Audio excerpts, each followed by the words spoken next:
reading is way more than just reading the letters on the page and the words on the page. There's expression that your voice needs to be making, and you also really need to be paying to punctuation. It's put there for a reason. So let's take some time and look at some example punctuation marks. Talk about what your voice is supposed to do and practice some examples. When you come across a period, your voice is supposed to stop and it's supposed to go down lower. The beginning of a sentence, your voice gets higher, but then at the end, it goes lower. So, for example, listen as I read this example sentence. Basketball is a contact sport.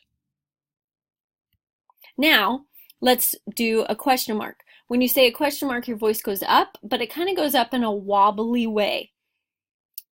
So, for example, what is your favorite food? What is your favorite food? An exclamation mark, your voice gets loud. For example, she's coming. Hide before we ruin the surprise. Commas are very important too. Your voice goes down and it pauses. Very similar to a period, but it doesn't stop as long. For example, Kevin collects stamps, baseball cards, and comic books.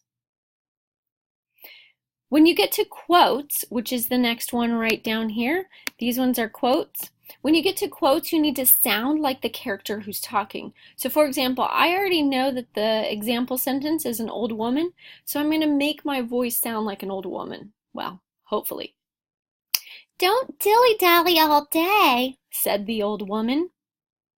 When you get to an ellipse, you really need to make sure you kind of drift off your voice. Kind of gets a little softer, kind of like you start to almost whisper. For example, I can't believe. Did I really win? Asked the girl. Now I really want you to practice this sentence. It's got multiple punctuations in this sentence, so pause it and reread this sentence. Great, now I have you back. Now I want to do the next one. This is where we have kind of more of a hyphen.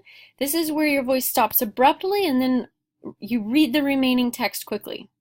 This heat, 108 degrees, is unbearable.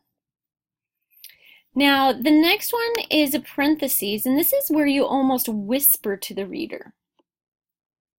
For example, the Wagner Playground, also known as the Tire Swing Playground, is on East Street.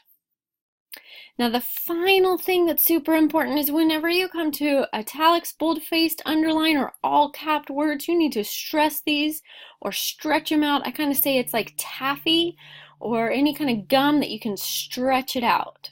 So, for example, you ate that, gasped Joe. So now I want you to pause and read the rest of the sentences on this page. And make sure you stretch those words that are bold, like ouch. You don't say it like that. Say ouch. Or the words that are underlined, like in or over.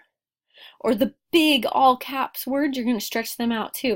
Hip, hip, hooray. But I want you to practice all of these sentences. And if you're really ready, record yourself in the microphone below. Thank you.